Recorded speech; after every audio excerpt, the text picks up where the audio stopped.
Good evening. At this time, we would like to take the opportunity to honor our basketball and cheer seniors and their families. Our first one is Sage Bain, daughter of Dustin and Diane Bain. Sage has two siblings, Abby and Max. Sage participates in basketball, Hope Squad, Women's Leadership, Student Union, FCCLA, and Sage is also a baseball manager. After graduation, Sage plans to attend UNI and major in education. Hannah Borland, daughter of Sarah and Jeff Borland. Hannah has one sibling, Haley. Hannah participates in football cheer, basketball cheer, FCCLA, women's leadership, choir, and musicals.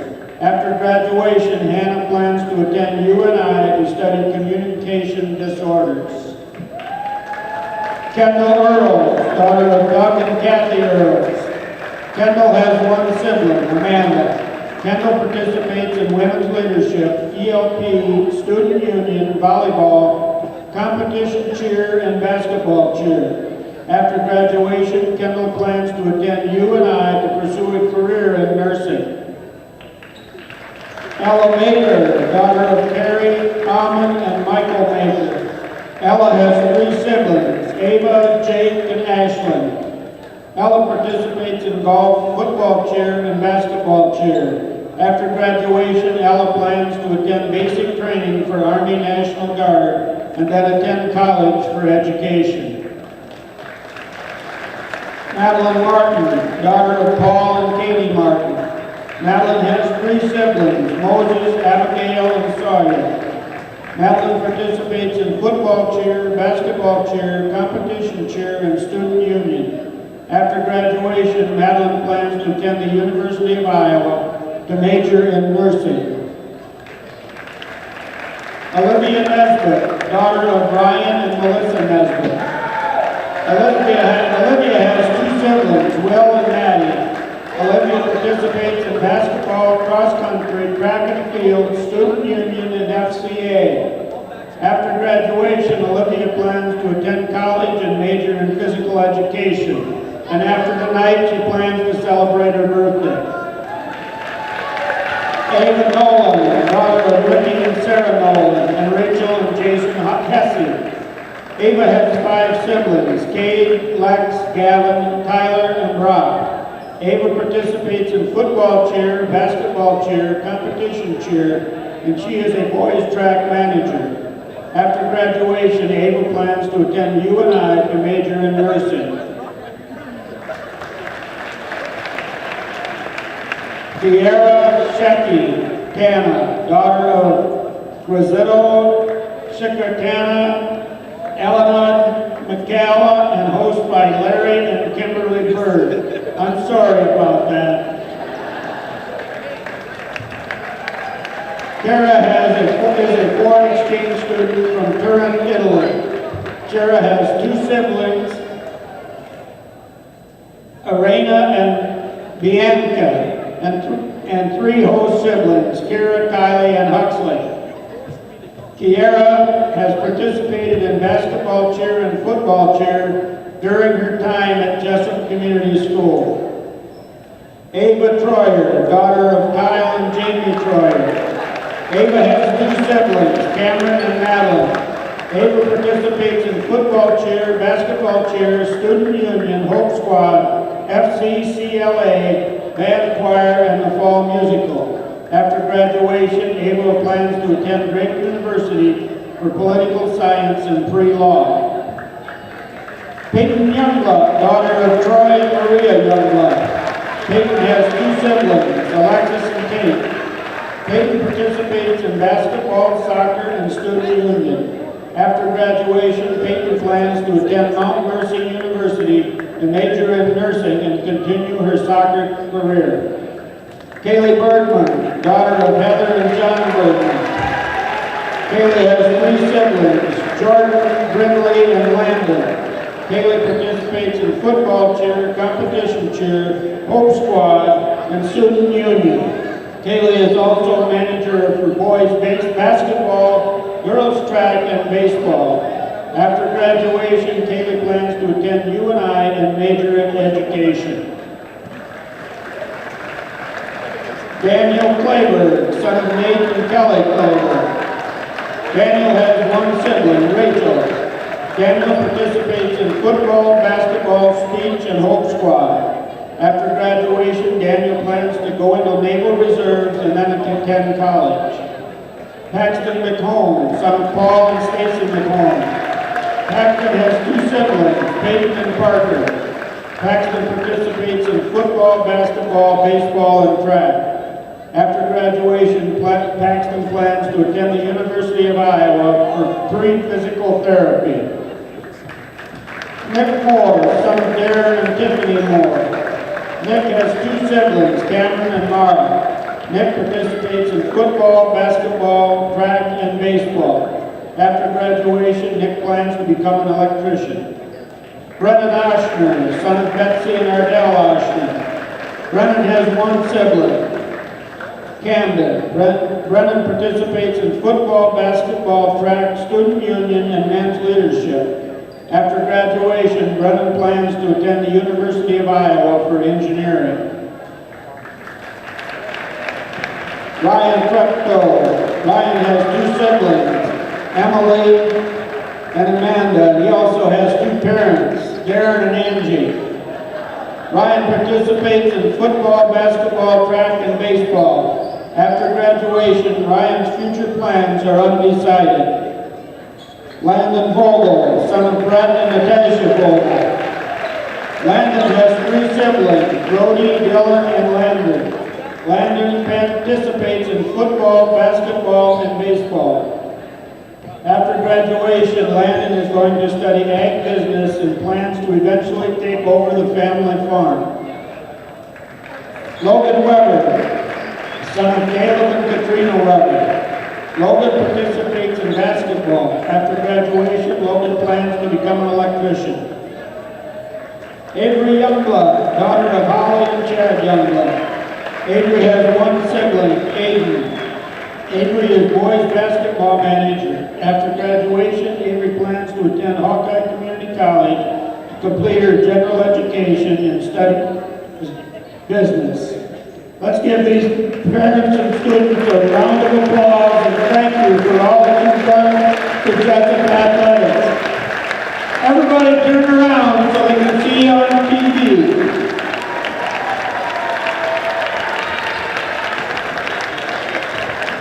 Thanks again, everybody.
This is the J-Hawks Sports Network, powered by Heartland Technology.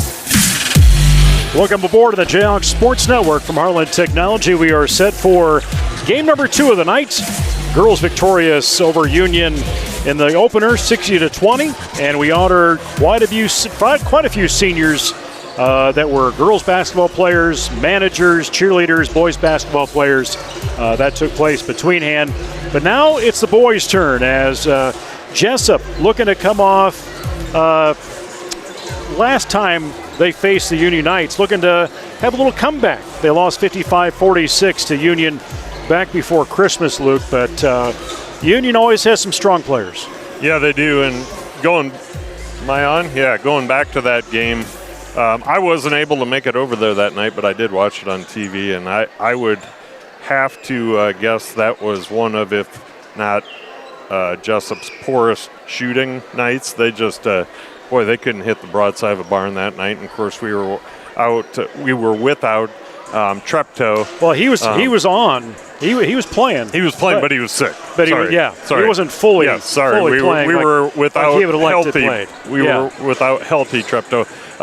But to your point, yeah, the Union Knights, they're a good club. They've got some players out there. They're going to come to play, just like we were talking about in the girls' game. Nobody comes into the Jesup gym not ready for a battle. So I think these are two fairly comparable teams. As far as good basketball, fun basketball, I think this should be a fun one to watch.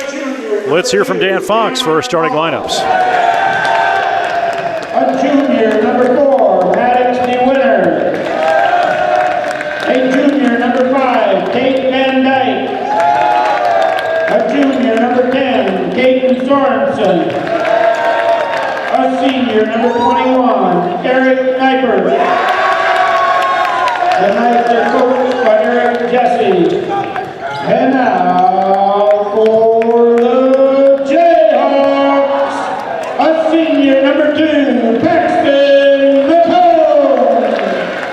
A senior, number 5, Nick Moore. A senior, number 10, Ryan Toronto. A senior, number 11, Landon Vogel. A sophomore, number 44, Parker Nassauer. The Jayhawks are coached by Joe Fries. Starting lineups there. Luke, what do you have again? For the Union Community Knights, we've got a 6'1" junior guard, number 2, Cameron Mullen, a 6'1" junior guard, number 4, Maddox DeWinter, a 6'3" junior forward/guard, Tate Van Dyke, he is number 5, a 5'10" junior guard, number 10, Caden Sorensen, and a 6'4" senior center/forward, number 21, Eric Niepert. And for your Jesup J-Hawks, we've got the 5'9" senior guard, Paxton McCone, number 2. The 5'10" senior forward, number 5, Nick Moore. 6'3" senior guard, number 10, Ryan Treptow. 6'1" senior forward, number 11, Landon Vogel. And your 6'4" sophomore forward, number 44, Parker Masteller. All right, Jesup did get the tip, a little bobble tip, but Jesup had the possession anyway. Unable to convert on some points. But fast action right away, and Union is on the scoreboard for the first points. Jesup back the other way to that south basket. Union coming out initially in a full court man-to-man. They do drop back into a half court. Now remain in that half court rather than a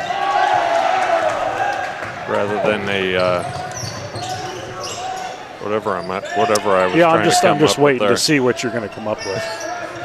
Yeah. Zone. Okay. Zone. All It right. took me a minute. Box and one? You want to go box and one? No, maybe, it was or? zone. 2, 3. Okay. I blacked out for a second there.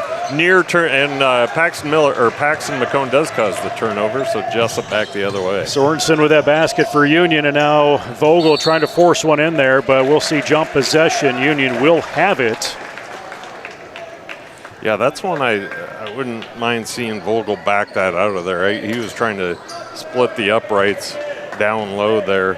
Clearly did not have the size advantage, and fortunate to get a jump ball rather than travel, although it does go back to the Knights. Jesup still looking for the opportunity. Again, they come in tonight 6-5 overall, 3-2 in the conference play as we're making our way the second time around in the Nickel East. Rebound to Vogel. The Knights, though, undefeated in the conference, 6-0 with 11-5 record. Some good defense there by Masteller down low, guarding Eric Niepert, their 6'4" center. Masteller gets a nice push-in call, and he gets it off the board. Yeah, we've talked about this many times, Nate. He's one of those guys, you know, just a sophomore, but he gains a little confidence and gets a little better every time out. This shot, Vogel actually Treptow all the way down to McCone, and Paxton really has been shown to be a really good player the last couple of weeks. That was a mature play. I mean, to even receive that pass was tough because it was coming off a fingertip. But then to a jump stop, get his balance, go up strong with it. Great move by Paxton, and great pass by Treptow on the money. So Jayhawks have the advantage right now. Quick inbound. And a deep three wide open. Sink it right in. Van Dyke has it. They take the lead back. Yeah, you can't leave a guy that open. Van Dyke, their second leading scorer. 34.3% from the perimeter. Makes about 11.9, nearly 12 points a game. Not a guy you can just leave wide open. Treptow feeling good tonight as he finds his way right into that paint. And it's going to be a back and forth Donnybrook move tonight. Donnybrook. I think you're right, Nate. Credit to Niepert.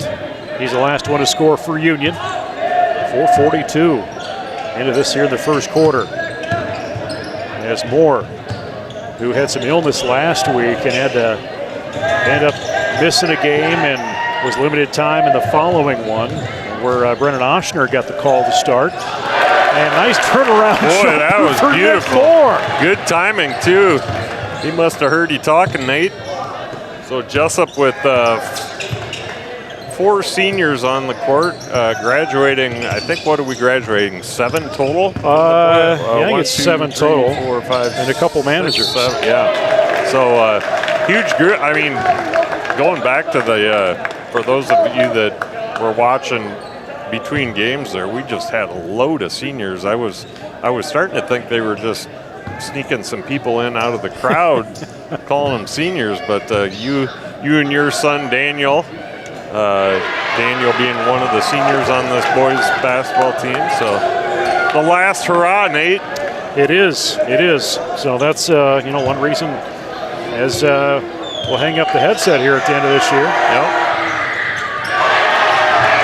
Vogel with the rebound. Quickly over to Treptow, who will set up the offense for the Jayhawks. Bring that right side. 4 minutes to play now. Steps in looking for somebody. Paxton confident left side.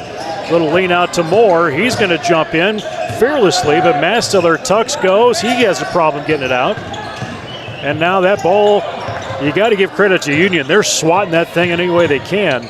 With 11 seconds on that shot clock, trying to figure out what exactly to do.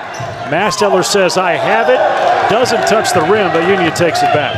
Good possession for the Jayhawks. They finally got the shot they wanted, just couldn't get it in. Paxton McCone with the strip. Slows it down, sees who's there. He contemplated going all the way. And now here's Vogel. He'll look at it. High off that board. Masteller, his height's going to pull that away. And Jesup somehow gets it back, and Masteller loses a handle on it. Man, this really is a Donnybrook. A good old-fashioned Donnybrook right here, folks. Finally, you've been wanting one, Luke. It's finally here. 8-7 our score, Jesup on senior night. Got the girls win and trying to pull one here on the boys' side after a tough loss back in December to this same team down at LaPorte City, 55-46. You know, in the pregame we talked about these are two teams that I think they're pretty similar, and that's kind of on display here. Jeez. Ryan Treptow, ice in his veins, just pulls up from 3, knocks it down. Give Treptow up to 5 points now. but both teams really aggressive. Clearly both teams wanting to come out of here with the W, as we see some new faces. For the Jayhawks, we've got Gage Wymore and Brennan Oshner coming in. And then for the Knights, we're going to see Sawyer Spence. So they pulled Nick Moore and Pax McCone out. And we talked to head coach Joe Smines during that girls game, and he gave some credit to Brennan Oshner for his toughness inside and really trying to match up play with some of the bigs the opponents have, and he's going to continue to try to do that day and tonight.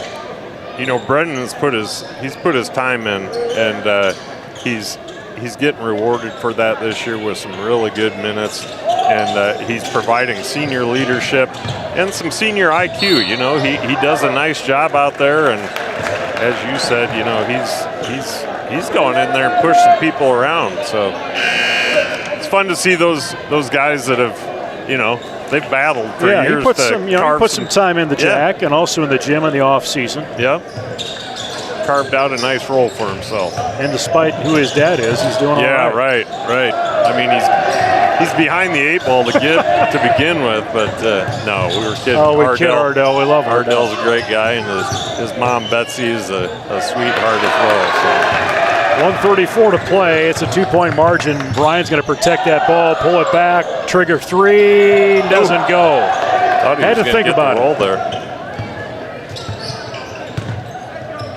Brian's got an interesting release. It's almost a little cockeyed, and I hate to use that word because there's nothing wrong with it. I mean, if it goes in, who cares what it looks like? But every time it does go in, I'm a little surprised because he's got a funny little look to it. Van Dyke total 8 points now.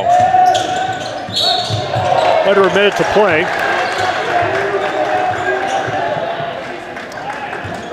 See a foul on the floor. We've not had a ton of fouls in this game. This has been a great. Nate, we're already under a minute, and it seems like this game just started. It's going at a breakneck speed. I would shot clock didn't start there, so refs called things. Looks like they're going to come over and talk things over. I think they want game clock at 54 seconds and get the shot clock. 31. Or are they going to say 4 seconds off the clock is what they're going to do? Yeah, 31 seconds on the shot clock. So looking to go into 20-second difference. Gage tried to find Masteller, and we've seen Masteller when something like that happens, you see him kind of chase down and want to attack, but he was more reserved that time, and more conservative. That wasn't on Masteller. Masteller had good position. Gage, you know, he might have thrown that a little late, or potentially don't throw it at all. You know, the defender was coming around as he released it. Just one of those bang plays that goes the wrong way for you. 6 seconds left in that shot clock, between the clock and the game, or shot clock. Now Treptow will take a last second shot. Actually, Oster, he came in from the right side. How about that? Wymore's like, hey man, that was my shot. You know, he was set up, and here comes Brennan. Brennan had no idea that Wymore was even out there. He goes, I'm going to take this one. 13-12. Outstanding, man. Score. Wow. And to be clear, Gage Wymore didn't have any look on his face. He loved seeing his teammate get that basket. All right, we're going to bring in head coach Jordan Conrad as we make our way up here. And Coach, welcome up here at halftime. Got the victory, 60-20. I guess what do you have to say? It was a happy birthday for Olivia Nesbitt tonight. Yeah, it was. She had a big night for us tonight. That was a special senior night for her. Probably a career high there, 25 I think she ended up with. It was great to see all three seniors out there tonight together. Having Sage back with us, on the floor was huge. Nice to see her out there having fun, making plays for us. Got herself in the scorebook a little bit. The three seniors have been really good for us. They've each of them has been through something throughout their career. You know, Sage had to miss some time this year. Olivia, you know, went through an ACL. Peyton, at times the last couple of years, has got herself in the rotation, playing a lot of minutes, starting, and then, you know, kind of found herself not playing as many minutes, and, you know, kind of had to go through some frustrating moments, I'm sure. So they all had their moments where they had to deal with some adversity and some frustration, and just kept with it. And you know, just really thankful to have them be a part of the program and everything they've done for us. And sometimes those moments, at the end of the day, they make you a better player, and certainly as they go on in life, they make you a better, stronger person. Absolutely, absolutely. And, you know, each one of them, you know, haven't even really had to ask them anything we have for youth kids or anything like that. They're first to volunteer and show up and be there for the kids, for the younger kids, and that means a lot to the younger kids. It might not mean a lot to them, but it means a lot to me when they're there, and it means even more to the younger players that we have coming up playing in the future for us. Absolutely. Yeah, and Luke and I talked about during the game is when you look at who you had on the floor and you know, I don't want to jump to next year yet, but you kind of have to think about that a little bit of, you know, who's going to be coming up. You know, even what you had, you know, in the last 2 minutes of that game, there's some talent there that's going to build that team for next year. Yeah, absolutely. You know, we got some good young players that are playing a lot of minutes for us, and our JVs had a really good year too. You know, I think that's easy to lose sight of what the JV's doing for us, but we got some.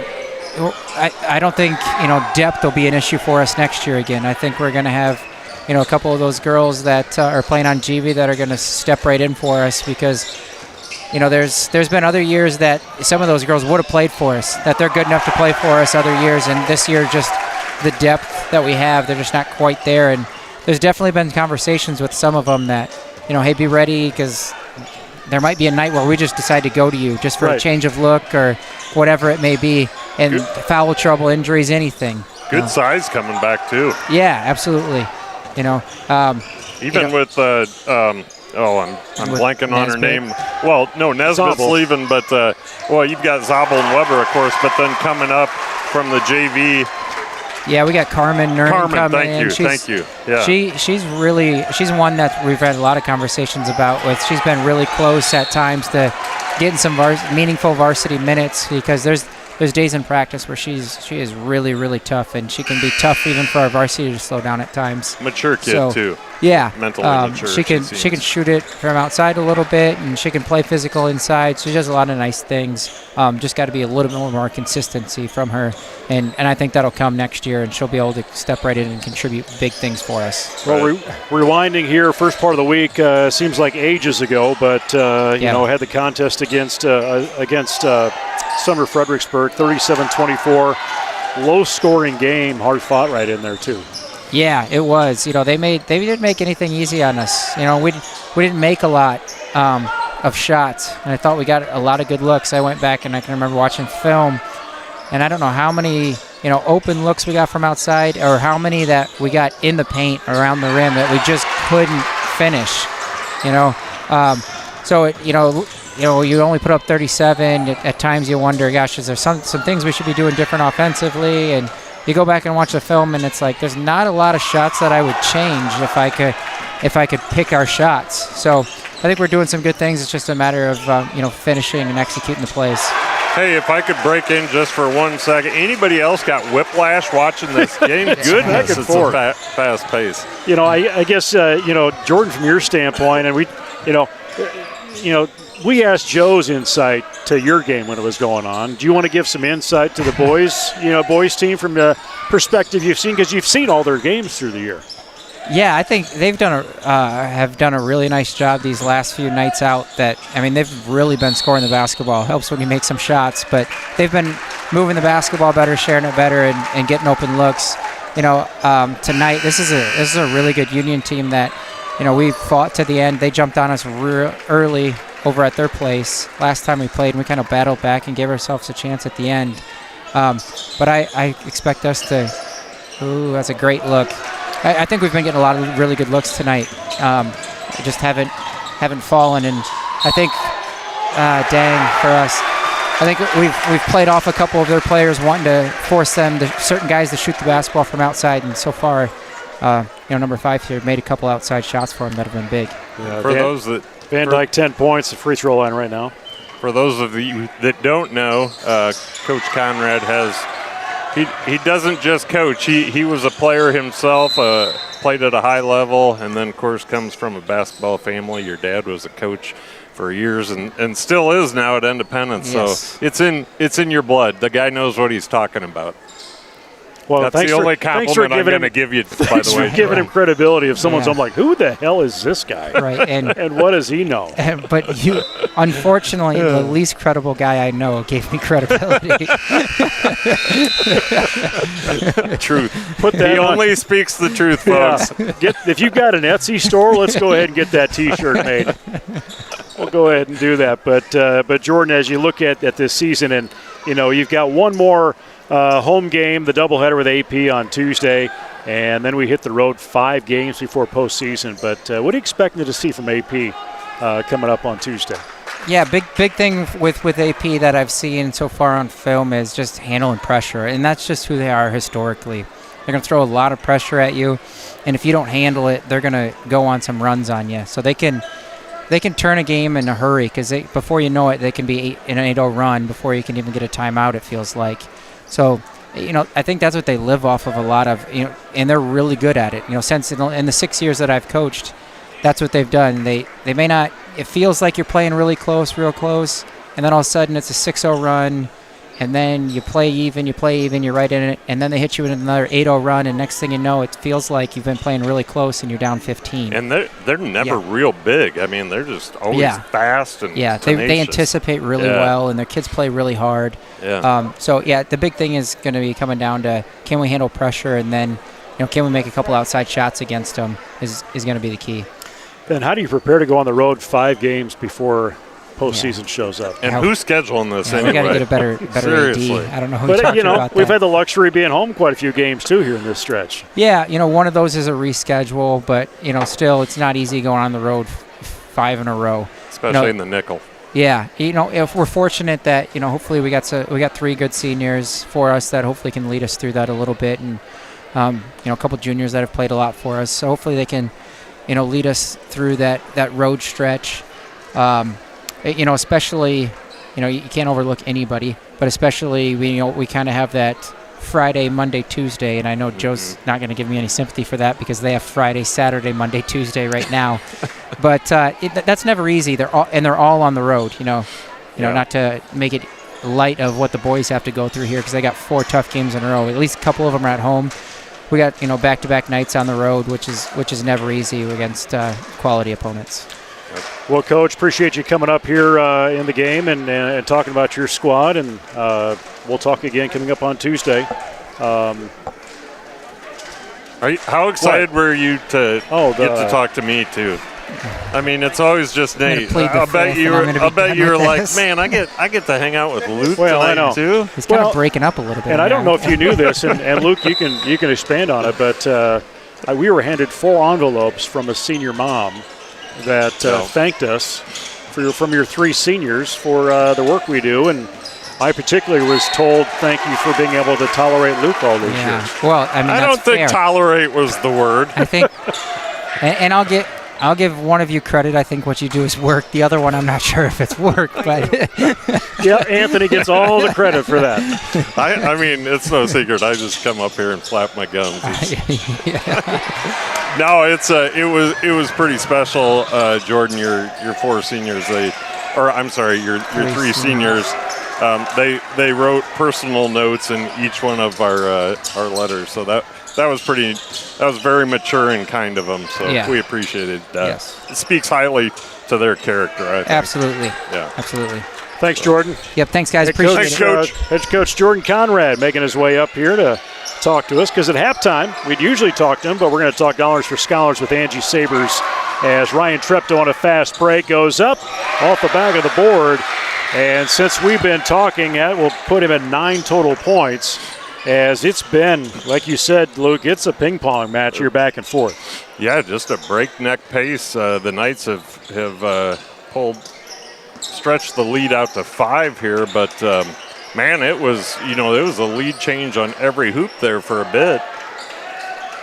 Leading scorer for Union, Van Dyke, total of 10 points right now. The last 2:34 of this first half. Masteller trying to hold up tight in that lane. Gets down that rebound on that miss. Yeah, Newport, he's a nice player down there. Works hard, good position. He hasn't gotten them all to fall, but that's much to the credit of that man right there, Parker Masteller, who's he's been defending Newport well and doing a nice job on the offensive side as well. So 4 points from Masteller. Good to see some energy in the student section tonight. I was going to mention that when Coach Conrad was up here. Yeah, he looks like he got some of the young guys out there with some freshmen and some middle school kids out there supporting out there. Yeah, good to see. Big crowd. You're always going to have those bigger crowds on senior night, but it does make for a more electric environment too, as we see Ryan Trepka make a beautiful spin move to the hoop. Taking to a total of 11 points right now. 90 seconds to play. Little double team. Jesup, a 2-3 zone. You know, I know Coach Conrad, he doesn't like to say this, but or box and one, I should say. Or no, they're man-to-man, aren't they? Man-to-man, yeah. He does consult me prior to every game. He relies on me for his game plans. He's not surprised. You firmly believe that, don't Not you? surprised he didn't want to share that on the line. Yeah, because he kept breaking away any sort of credibility that you could have. He wanted to walk away from me. He just didn't want to give credit where it was due. But what did he say? Getting credibility from the least credible person he knows. that was mean. That really gave you some warm and fuzzies, didn't it? It really hurt my feelings. Felt like that was a little unnecessary. But 44.3 seconds to go. I had to think about it for a minute. I went, oh, he's talking about Luke. I caught on real quick. Conrad will take every opportunity to bust my chops, and that's why I like him. And one of you, it's work. The other one, just not quite sure. Yeah.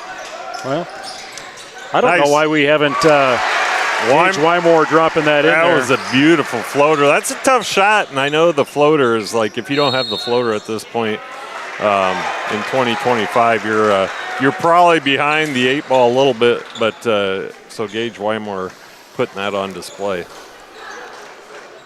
Nick Moore is going to make his way in here shortly. Did mention, again, just touching on the girls' schedule, they host AP on Tuesday in a doubleheader, and then it's on the road to East Marshall, then Wapsie Valley the following week, Columbus Catholic. Turkey Valley is the one they make up. That was postponed from December, and they'll close out the regular season February 11th over at Dyke New Hartford. Boys' schedule somewhat similar, other than tomorrow playing the makeup game against Wapsie Valley here at home, and then Monday at Vinton Shellsburg, Tuesday home with AP, and then Friday at East Marshall, and then Saturday Don Bosco. So boys are going to be they're very busy here in the next 7 to 8 days. Tis the season.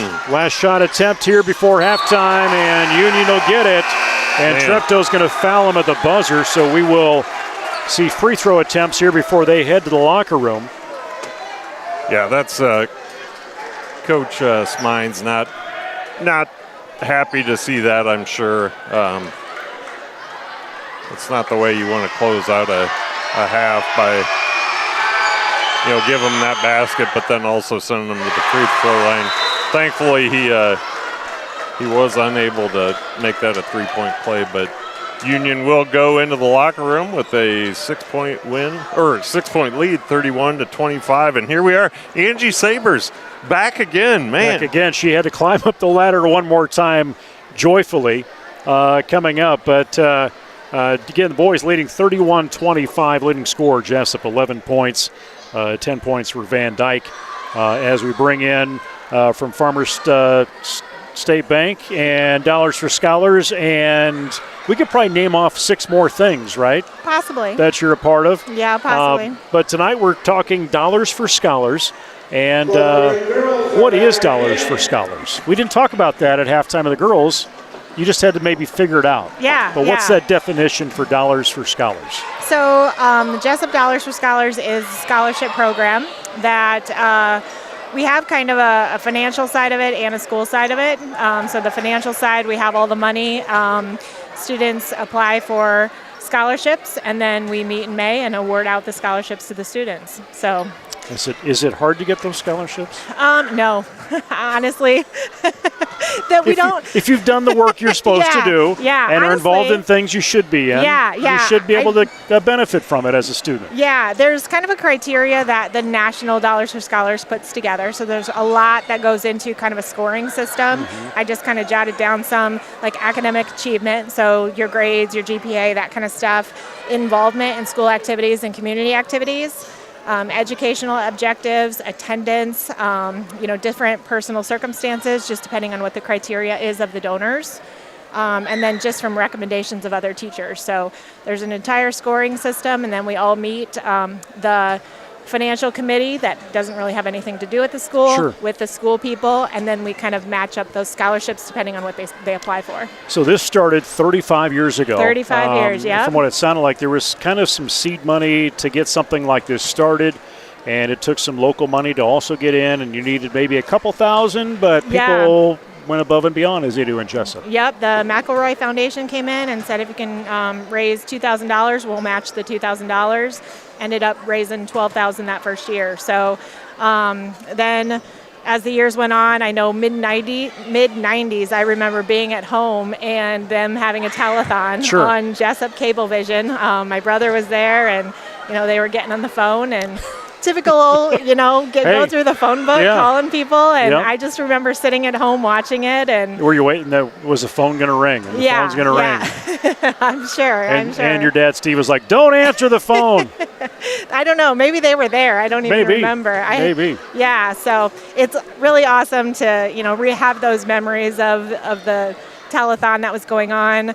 My brother got scholarships, my sister got scholarships, I got scholarships, and now just being a part of the financial side of it and hearing all the donor stories and all of that kind of stuff. So yeah, there's probably some good stories that have come out of it. And probably some that really made maybe an impact in their decision to then go to college. Maybe. Yeah, definitely. We've just kind of gotten the thank yous and stuff, and haven't really heard a lot of stories. The kids kind of request their scholarship money, and how big of an impact that's making. I mean, back when I was in school, I was kind of middle of the ground, not the best student, but not the worst. But I think I got $800.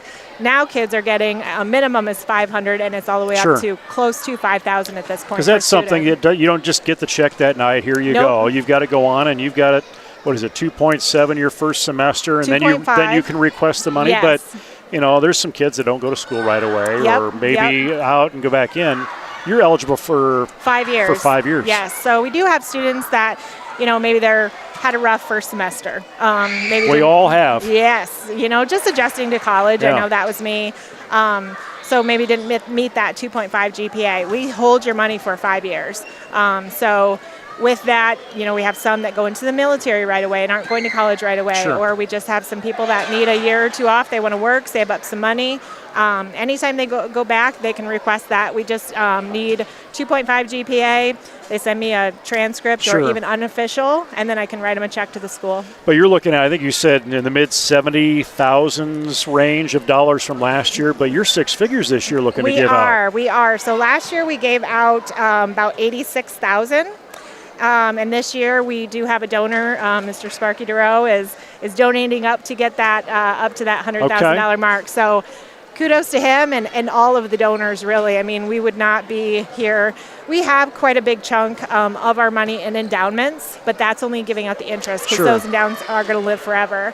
So we do have a huge chunk, almost 70,000 of it, is annual donations that just continue year to year. So.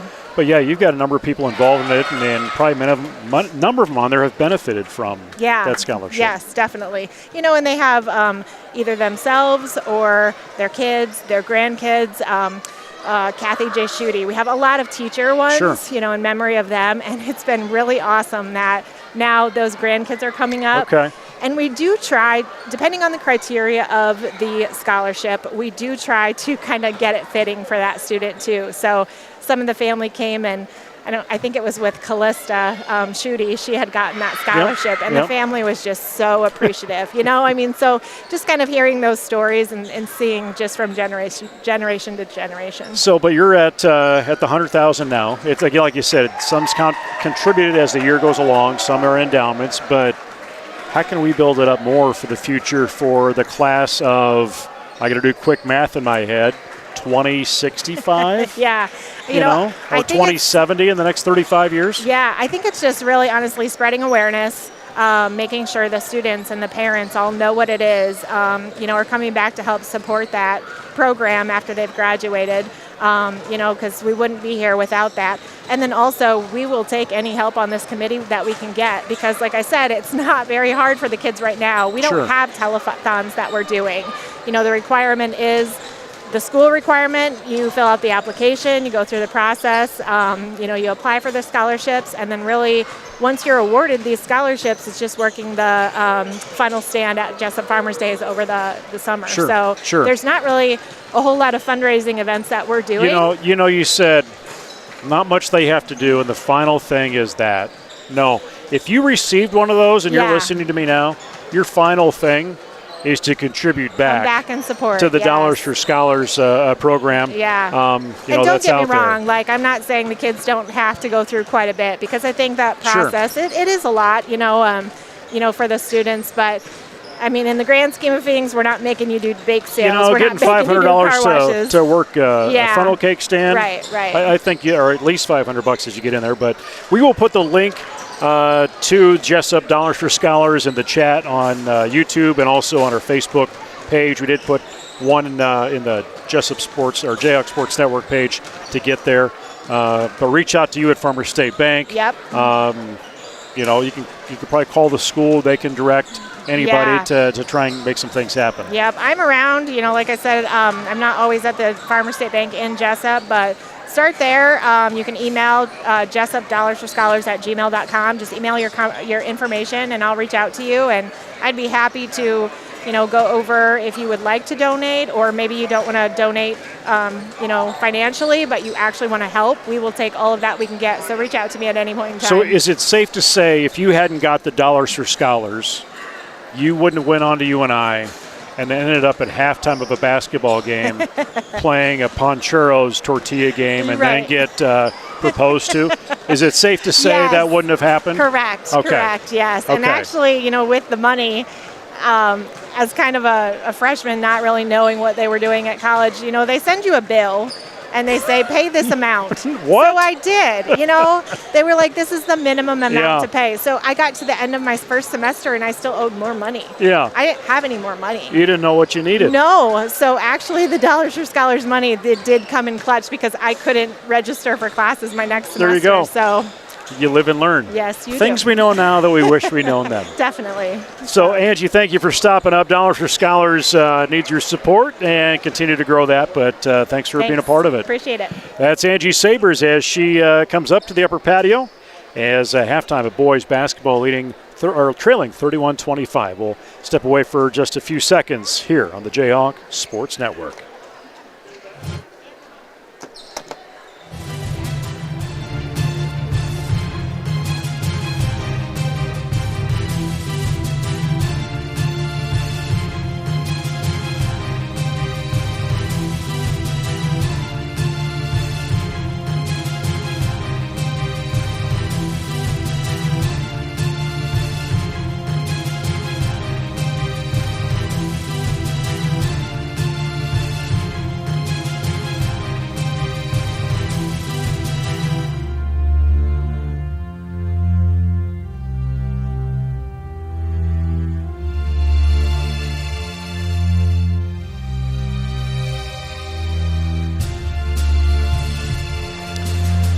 Back in action on the J-Hawks Sports Network, Marlin Technology. Appreciate Angie Sabers making her way up here. Talk Dollars for Scholars. We'll have the link information on the YouTube channel as well as on our Facebook feed as well, wherever you're following along. Or you can Google it yourself, Jesup Dollars for Scholars. Yeah, Google it your darn self, okay? We can't do everything for you. Goodness. You know, it's amazing we've made it as far as we have. Underway here, second half. Union out of the gates, continue to build that lead now by 8. And that's a total of 5 points now. Give credit to Mullen. The starters are in. Mullen, Niepert, Sorensen, Van Dyke, and DeWinter. Along with McCone, Moore, Treptow, Vogel, Masteller. Treptow with the nice up and under there. It'll be interesting what the distribution of the funds looks like this year. This class is one of the biggest to roll through Jesup in some time. Olivia, my other daughter Olivia, a couple years ago, hers was one of the smallest, and they all they made out pretty darn good that year. But it always amazes me by how much support there is throughout the community, and just there's names that I don't even know that are donate to the Dollars for Scholars, and it goes back 35 years. Yeah. Yep. So it's a neat program. Offensive foul. Masteller is going to send things back the other way. And again, Jesup looking to get some bounce back after losing to Union back in December, 55-46. But if you look at the history of this series, Jesup leads it since 2008, 22 wins to 12 losses. And Union last won back in December of 23. A little off balance from Masteller there. Peyton. Deep shot, no good. Backs to McCone. I wanted to say Peyton McCone. I knew you were going to that. That, of course, is Paxton's older sister. She's in the crowd tonight. Let's see. She's graduated college, right? I think so, or very close. No, I think she's maybe got another year. She's still at it. And I believe she's looking to do the same thing her dad does. It's a family affair. Chain of that. That's what it sounded like. Paxton looking to get into that as well. 5:43 to go here in this third quarter. Physical therapist, for those of you not in the know. Actually, I don't know if that's the actual medical term or not, but that's what I call it. PT, right? Yeah. You've probably experienced that. You've probably had some ailments you've needed help with. I had it in recent history with my back. There's Vogel, a little push in. Another nice floater. Speaking of floater, I was going to mention this earlier after Gage Wymore. Shout out to Bob Wymore, Gage's grandpa. I've shouted him out before down there in what is typically sunny and warm Florida. They're experiencing some cooler temps, so he's holed up tonight watching the J-Hawks on the Sports Network, but he's always kind and says nice things about us, Nate. I usually don't. You wish he knew better, huh? I wish. Oh, he knows better. He knows me all too well, actually. Has he tried to talk his family into not hanging out with you anymore? No. Bob loves me just like I love him. He's a good man. Foul down low. We will see that count against the Union. That'll be the first team foul for them, and the third personal counted against Spence, one of the players that's come off the bench.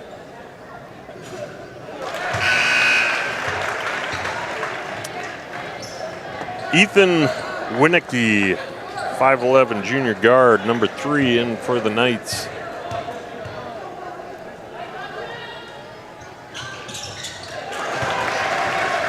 He joins Spence, Sorensen, Van Dyke. And we've got one more out there, Mullen. Bringing near side, Sorensen. They're really spreading out this defense for Jesup. And looking for an opportunity. 13 seconds on that shot clock, and in the legs in that guard court with Winnicky. And a last 5-second hanger coming up from Sorensen. Nice shot, and he had Treptow's outstretched arm in his face. Still able to knock it down. Knights with that 5-point lead that they've maintained since about midway through the second quarter. We are in the third now. Strong rebound by Treptow. Yeah, Treptow, I'm sure thinking maybe he should have put that back up himself. That one hard to get a handle on for Masteller. But wide open. Treptow got a little far down floor, but a little grace there having that ball miss. Yeah, Sorensen with a strong fake. Now Treptow in front, a little lean in, thought about coming out. That's a tough shot, man. I don't want to say it's unguardable, but he had about two or three guys try to block that, and he put it through the hoop. 6-point margin at half, 3-point margin here with 2:58 to go, third quarter. Jesup kind of really changed up their game plan after Christmas break for how they were playing and continue to evolve it. I know they had to make some changes with Nick Moore being out, and there was some foul trouble situations that Treptow was in, a couple games back.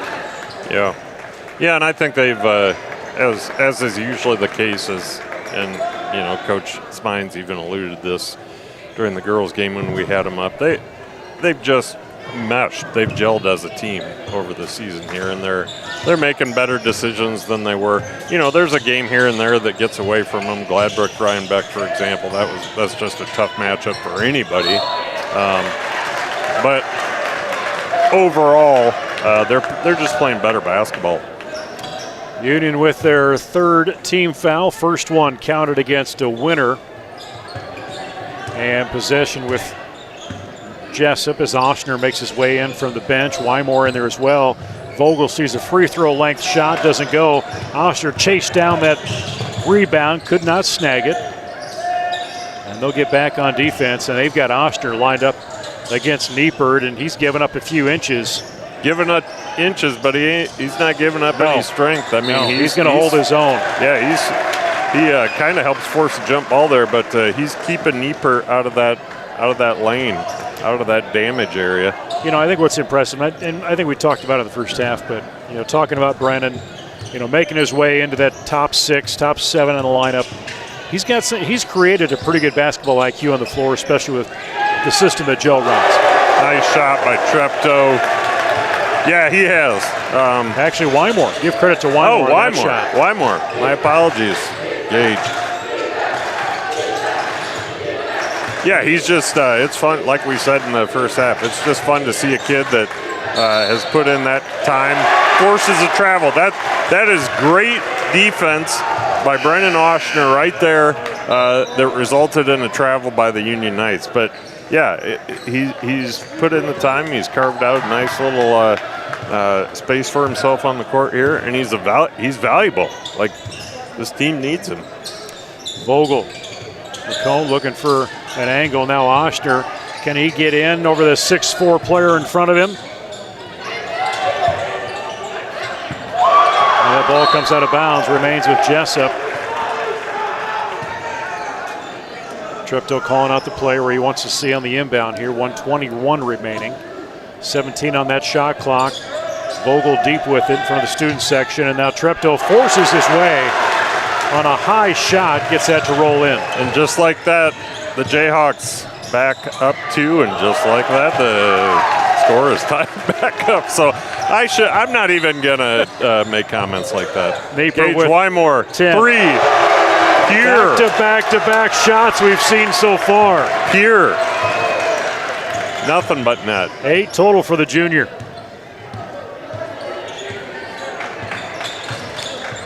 Gage is one of those kids. We saw him in a game first quarter of the season.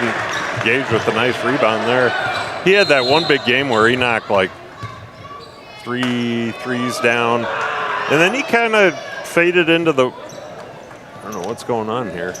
Vogel's got his left calf muscle is wrapped. It looks like he's cramping maybe. So they're going to pull him into the storage room and examine him. The training staff will, and that will enter Masteller back in the game. Yeah. So anyway, Wymore, he kind of faded into the woodwork for a little bit there, and recently here he's kind of showing back out. He had 5 threes recently, and I can't even think what game that was, but he's a kid. You give him a foot of space, he's going to knock it down on you. Treptow kind of playing with the defense a little bit.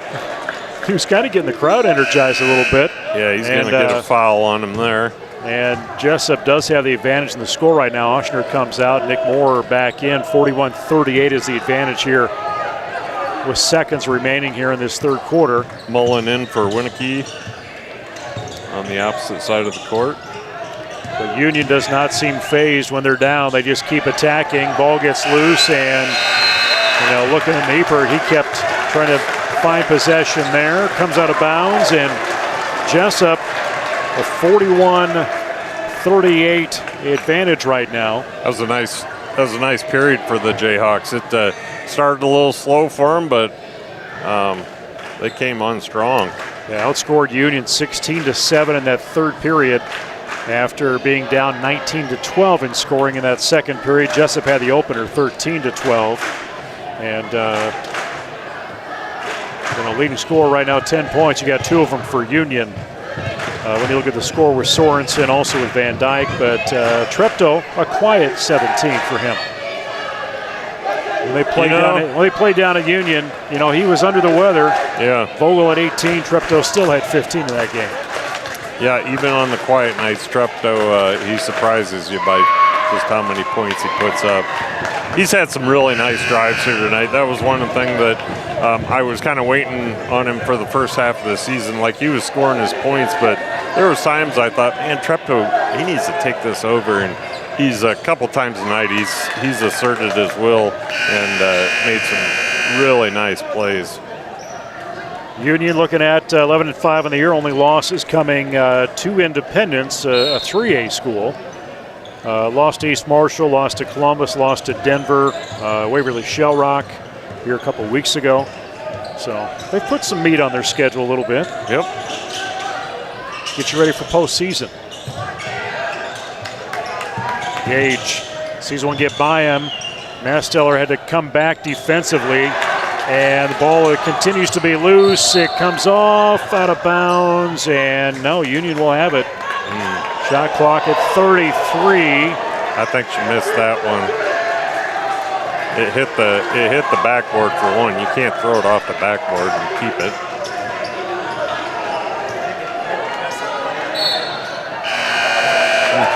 Okay. So we will see Landon Vogel back in the game. Gage will come off. Looks like Vogel's ready to go. Must have been a cramp up they've taken care of. Yeah, he was walking like he had a cramp, and like you said, he's got that sleeve on his calf, so maybe he's dealing with a little ongoing crampage. Final quarter here. Deep shot up, back of the rim, no good. Van Dyke goes to the floor, no whistles. Now Treptow, he gets tripped up inside, and they will say travel. Yeah, it was a travel. He came in a little hot. 41-38. And Niepert will bring that ball. Actually, DeWinter bringing the ball up the floor. Passing hard, passing accurate. Paxton McCone, give him credit. On that guarding inside that paint. Landon had a little touch on it, trying to make it loose. No lack of effort by either team here tonight. No. 10 seconds left on that shot clock. Goodness, missed you gotta shot, get those comes rebounds, back, fellas. Post up down low, but getting over McCone, Niepert does, takes him to 12 total. Too many second chance opportunities there. Nice bit of sportsmanship by Niepert on the other end, helping, I don't know who that was. That was Masteller on the floor. Masteller off the floor during game plays, so always like to see that. That's really what it's all about. Wide open, Pax McCone, right through the rim. Big three, big time three. Give him credit for that one. I thought that was going to kiss the ceiling in here. It had so much arch on it. 6:07. Nice pull down from Niepert. They're going to keep the offense going. Wow. Deep three, hard to contest that one. Sorensen with the three, so just a back and forth affair here. 14 total points there. And it's been a game since the tip. Now Masteller left side sees that ball knocked out of his hands by Niepert. And all the way to the other end, not going to be successful for DeWinter. Yeah, he'd like to have that one back. Almost a double team there from Treptow. This offense has to reset. Just 25 seconds on that shot clock. Give it to him. Give it to him. He's kind of furious there for a while going down. Now a little fadeaway. Treptow. Feed him. He knew what he was doing. Feed him. He's got the mismatch there. 19. Ryan matching up with Sorensen, bring the ball down the floor. Not going to allow him on that left side. Little pull-up, 12-footer goes in. Just crazy scoring here. Not high scoring, but some of the shots that are going in. There's nights that none of those shots drop. Credit to Mullen on that last one. 46-45, Jesup has the lead. Vogel looking to extend it. Rim no good. Master pulls it down. Huge. Hits it back out. Paxton, does he do it again? Boom. He does! He does hit it again. Absolutely huge rebound by Masteller there. I mean, that was Union rebound all the way, and he just muscled in there, got the rebound, found Paxton. Paxton knocks down his second in a row. Man, that was pretty basketball. It was just set up to happen. 49-45, but, you know, there's no, let's set this back, let's take this back. Union just continues to find ways to get some unique shots up, but Jesup's in that same court too. Yeah, it's back and forth basketball. I mean, a 4-point lead is obviously nothing in any game, but it feels like a million points in this game just because it's been so close the whole time. But man, it's a battle. You know, we said at the onset that this was going to be a fun game to watch, and if you're a basketball fan, I mean, I just love good basketball, and this is what it's all about right here. 49-45. Union in out of the legs with DeWinter. He looks like he's going to take it on his own. Finds the box and the board, puts it in. That's his first basket of the night, believe it or not. That was a really pretty move by DeWinter. Very patient, getting the defense off balance. We're going to see an offensive foul by Treptow, I believe. Yeah.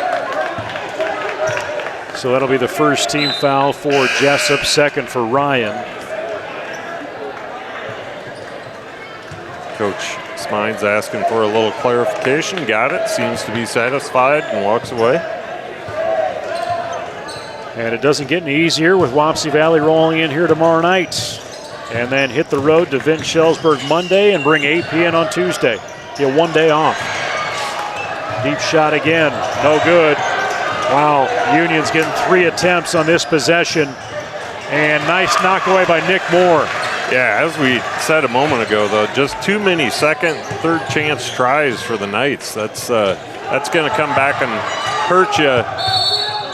Heads up play by Treptow, lost the ball, able to recover it and call the timeout while he's on the ground. He was afraid of any, is he going to move and get a travel call, or who's going to get in there or tie things up, because it would have went just a possession. But you look at the Nickel East standings right now, Luke, and it's 6-0 Union. Jesup there at 3-2, tied up with Sumner. But Union, still in the driver's seat to get that. Just looking ahead on their schedule, they still need to go to Sumner Fredericksburg next week, and that is it. So pretty much, if I'm doing my math, this could just to get out of this one. We could have a very interesting, I don't know what the tiebreaker pulls out to be when you maybe have a 2 or 3-way tie at the end of it. Well, I mean, I don't know. You obviously got to look at the 1-to-1 matchups, but you would, if we were able to come out of here with a win, you'd have a split there. You just work your way down between the. Get in there. Yeah, we're behind a little bit because Wapsie Valley we kind of got that odd number up there. Again, with Wapsie Valley still on our schedule with that, that's going to maybe be the decider between tonight and with Wapsie Valley. I don't know where Sumner Fred's got left to see who the conference champ will be in the Nickel East for the last time. Play the game and see where things fall out, and I don't know. I guess we got Wapsie Valley again next week, so we'll get Wapsie Valley Saturday, but then we're going to have them not next week, the week after on a Tuesday. So coming up on the 4th. DeWinter just no noise in the first half, scores 4 points here in the fourth quarter on 2 really nice, strong moves. And here he has again. He's going to take a shot and knock it down.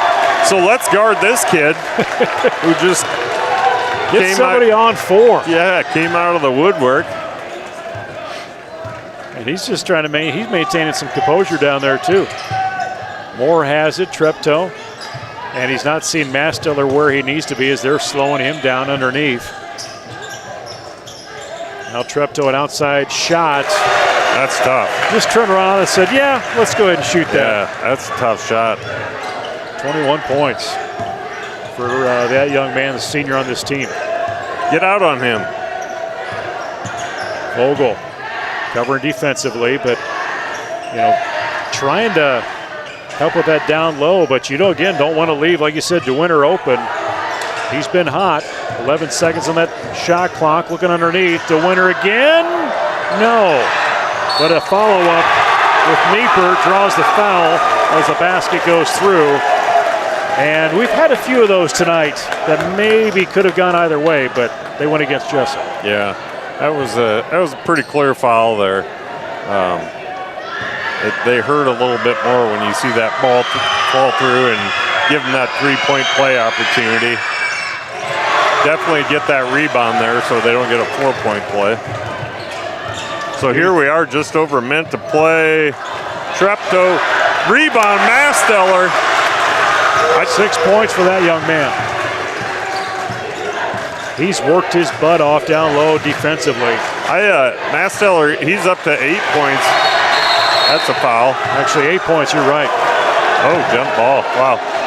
But it feels like about 20, doesn't it? It does. I mean, he's affected this game in so many ways beyond the 8 points he's put on the board. Well, and I don't know where he's at rebound-wise, where he's at assist-wise.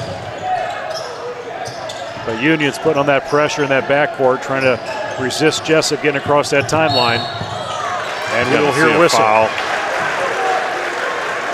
I was surprised when they called that jump ball. I was real surprised that wasn't a foul. I'm not saying it was the wrong call. I just, from up here, it looked a little more egregious. Union has slowed in some scoring. Jesup with the 2-point lead. They're trying to run some clock here. You don't want to run too much clock. Got about 12 seconds difference in shot clock and game clock, and a foul at a time you don't want to see it. Yeah, and that's one of the downsides of dribbling around, trying to use some of that clock. You sometimes dribble too much. Timeout wanted. I am not at all questioning any coaching decisions by either side here, but I always think to myself, you got to this place by putting the pedal to the floor and trying to score points. So why change that late in the game when you're, it's 2 points. We need more than that. So let's go get some more points. Well, you can be happy where they're at compared to where they were last time against Union. Again, they lost 55-46 in that game. But there's some things on the line here to build your confidence, your stature, looking ahead to postseason. Borderline what some things could be for a 4th consecutive nickel title, at least in the East end of things. This is the last year they're going to do these divisions. Yep. They're going to be a clear conference champion when it comes to 25-26. They still have the pods, and everybody will have to play each team in their other divisions once. and then let the mathematicians figure out who that champion is. You suppose they'll come to one of us for that? I would highly doubt it. I doubt it too. Anthony maybe. Certainly not me. Oh, good hustle by Ball is loose. Treptow there. Nearly got the steal. Off the side, and I would think Joe would want a timeout. No, Union wants the timeout as we tie things up here with 17.2 to go. 16 points for Niepert. So obviously no shot clock. 17.1 on the clock. And Joe with the timeout to talk things over. I think you're playing for the last shot here. You're hoping for the win, but at very least, you want to maintain that tie so you can go into overtime. But yeah, you want to certainly win it in overtime. You always want. I'm sorry, you want to win it in regulation time. Caden Sorensen been averaging 13.1 points per game for Union. He's sitting tonight at 14, but Niepert with 16 total. He's been averaging almost 11. Treptow averaging almost 22 points per game. Not quite there, as he's sitting at 21 total points, averaging 21.8. And a 40% three-point shooter, 81% free throw shooter, and watch the possession. DeWinter, one of the most important players for Union this fourth period, coming in and giving them 6 points.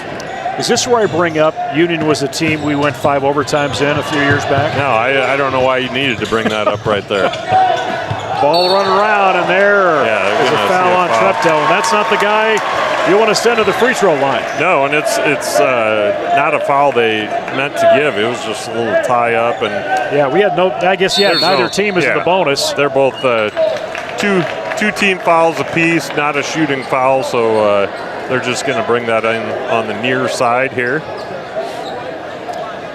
And actually, I kind of like that foul from our perspective because it gives us, we were able to run 8 seconds off the clock.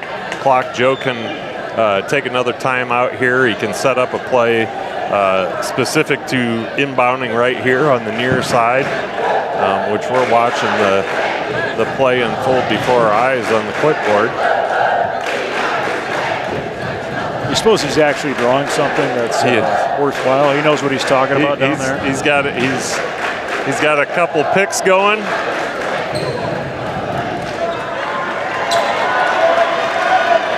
So he's got another timeout. I can tell you he's got. He just drew up at least 2 different options that the ball can go to, potentially 3. I guess we'll see what Union presents as they will inbound it in front of the Jesup bench.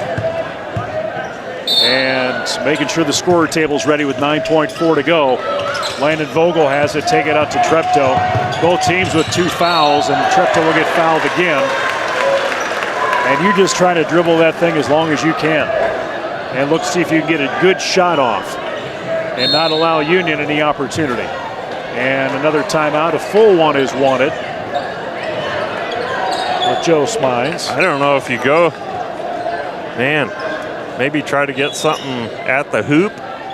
4 seconds left. If you could sneak your big man in there, get him an open look underneath. Like we said, next game for the Jesup squad tomorrow night. Just a JV varsity contest. We'll have the varsity game for you here on the J-Hawks Sports Network beginning about 7:30. Travel to Vinton Shellsburg on Monday. Doubleheader on Tuesday. Luke and I for the girls game, and we're going to break in a newbie on Tuesday with Roger Oberhauser stepping in. Yeah, I think he's looking forward to that. He said before the season started, he said, I wouldn't mind doing a little bit of that. And I said, I don't know why you waited so long to bring that up. We would have put you up here a long time ago. You got to go, depending on how you go, might be your first and last time on JSN. Not many people around here have more basketball knowledge than Roger. So here we go with 4 seconds left. Treptow with the ball. Is he going to get a no, they're not going to say a shooting foul. He was at the hip. And the the Jesup crowd not happy about that whatsoever. 4.4 seconds. And we're going to make sure on the timing. I think Coach Jesse may have called the timeout.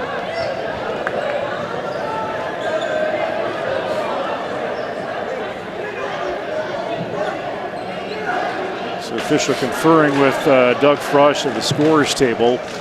0.4 seconds to go. I can tell you. Inbound will be straight across from us. So you're trying to get something at the hoop. You need 0.3 to get a shot off. And the key thing here is we do go overtime. The fouls don't reset. Right. So that's going to be an advantage for Jesup when you're looking at opportunities for some free throw points to build in.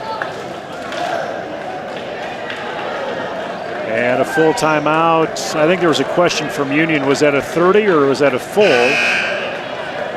And they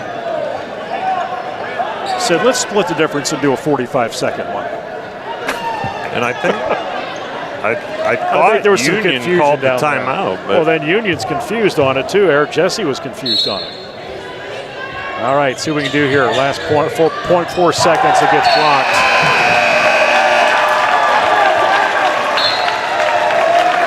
Well, we'll go overtime. 55-55 is where we are at. And Jesup, they're sitting here thinking, okay, well, let's see what we can do now. They know it's going to be a busy week. Just had to open your big mouth about overtime, didn't you? That was one. That's been a few years back. That they went 5 overtimes. It was an early December game, and the Jesup J-Hawk wrestling tournament was going to take place the next night. Archery was coming. No, it was wrestling. It wasn't archery. No, because then we had another overtime, and then it was archery. That was a 3 overtime game, I believe. Yep. So, in both cases, both clubs were chomping at the bit. I don't think either one of them liked basketball that evening. So we will go to overtime. Masteller and Niepert set to jump it up at midcourt. Jayhawks will get it. And as you said, Nate, there is a little difference in the fouls here. Both teams do go into the OT with the team fouls. They accumulated in that fourth quarter, so Jesup with 2, Union with 4. Oh, nice feed inside. Masteller, he's looking for some patience. He can't get it to go. That's a nice feed by Treptow. Jesup is in the bonus, though, on the next foul. Yeah, I think you were pushing 11 o'clock before we got it here that night. Yeah, that was no bueno. Fun night, but that'll wear you out. Jam it in there. Sorensen laughing it up with Treptow down there. I don't know what the exchange was with them, but they both had a good laugh at the crotched shot. I'm looking at my family because my son did that in a game. He was in earlier in the year, and he goes, no one ever does that. And I said, no, it happens. There you go. We've got it documented now. Everybody loves that shot. Now you're going to see Masteller with a foul. I know it's foul for Jesup. It's always kind of embarrassing for the kid that does it, but everybody in the gym loves that shot. That's harder than making a 3, trying to jam it in. Yeah. Free throw counted for Niepert. That'll take them in the advantage right now, just by 1 though. 3:06. This is the second rebound, Masteller. Looking for some help, finds Vogel.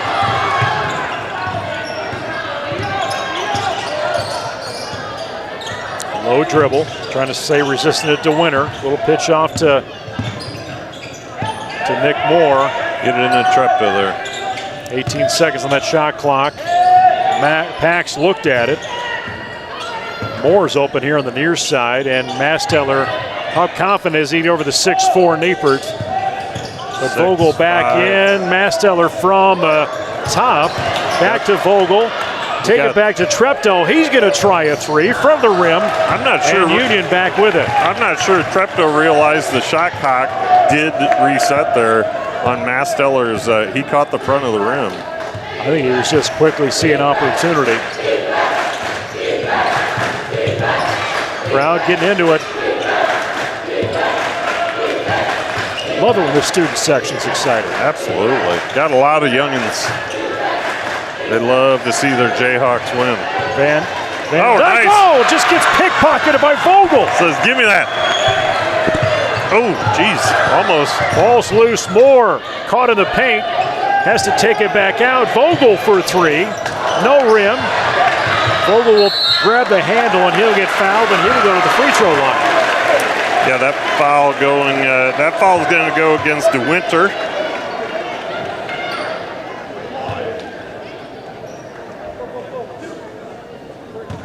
So give Landon Vogel an opportunity here. He's been averaging 11.6 points per game. He's sitting with 5 tonight. And he has taken quite a leadership role on this team here this season. And drops another one. Boy, those kids are going nuts over there, Nate. 57-56. Love it. Little push in, trying to get it in the hands of Van Dyke to make something happen. That's just a tough shot, man.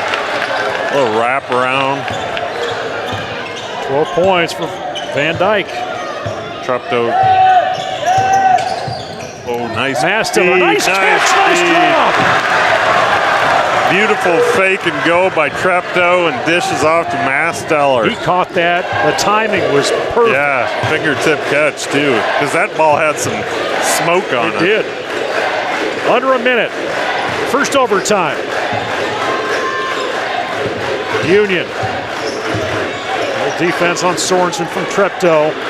Masteller's had his hands full down low, but a deep shot high up hits the strap that pulls up that backboard. Yep.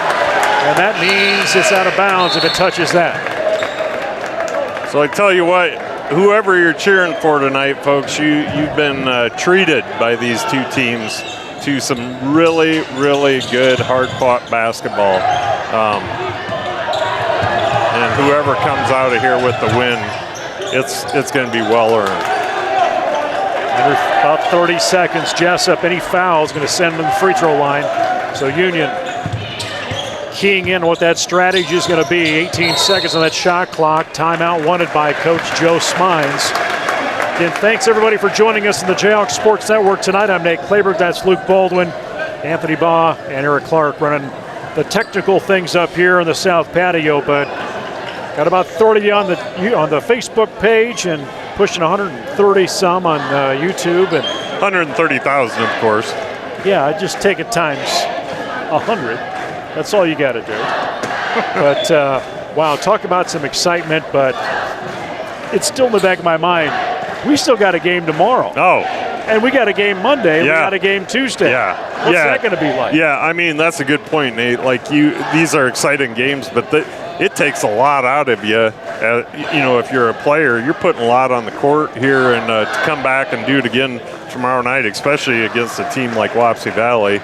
Coach McCowan, he's going to be fired up. I guarantee you, Coach McCowan, he's coaching tonight as well, but he's going to see it went to overtime, and be kind of licking his chops thinking, ooh, they might be just a little bit tired. Yeah, what can we do?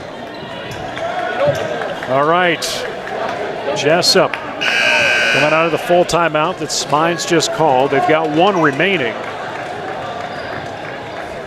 But again, Jesup is in the bonus.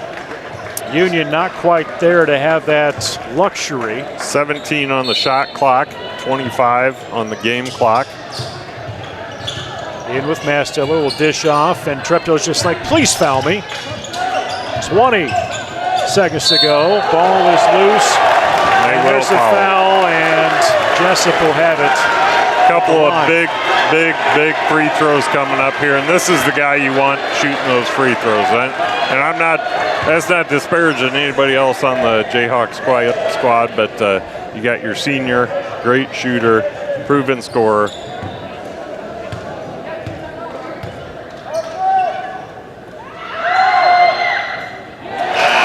is missed. I don't know why I say things, Nate. I'm just looking over at Ryan's parents. I don't know. Ryan's parents in the corner. Angie just kind of looked down. Don't want to watch it. I don't know why I make words come out of this mouth. You've never figured that out in your 49 years. I still want him on the line. He's your go-to. Got a 2-point margin. Coach, and a timeout is wanted. They've got 2 remaining. Yep, Coach Jesse. He's going to take a full. Now it's going to be change of pace compared to what Jesup was doing closing out regulation. You got your starters in there. Vogel, Paxton, McCone, Masteller, Moore, Treptow. Masteller with 3 fouls, so not really any foul situation trouble. And now Joe not drawing, but talking. Trying to get his players in that right mindset to where they feel like they can set themselves up to, I don't even want to talk either because I'll end up saying something. Yeah, I know, and jinx it as well. And it doesn't matter what we say up here. Those guys are on the court playing. We like to play that game. Shout out to my friend Heather, even at home, giving me a hard time, accusing me of jinxing them as well. But they're the ones down there. They're playing the game, and hopefully they can defend this well. Get a turnover would be outstanding. The winner covered. And now looking to break in, but can you take a big 3 last second? Doesn't go. Vogel pulls it in, hanging onto it. He's going to get fouled. He's another one again you don't want to send to the free throw line. Try and get some security points.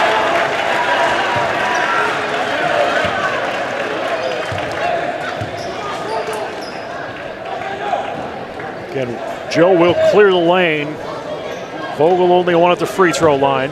Man, now London Truex, she's giving me a hard time.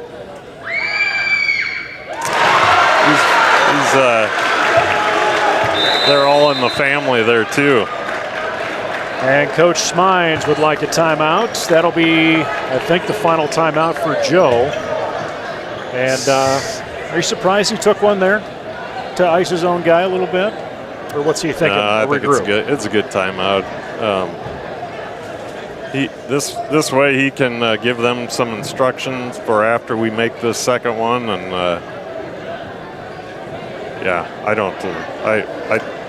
I don't know, Nate. I'm not a coach. No, I'm not surprised.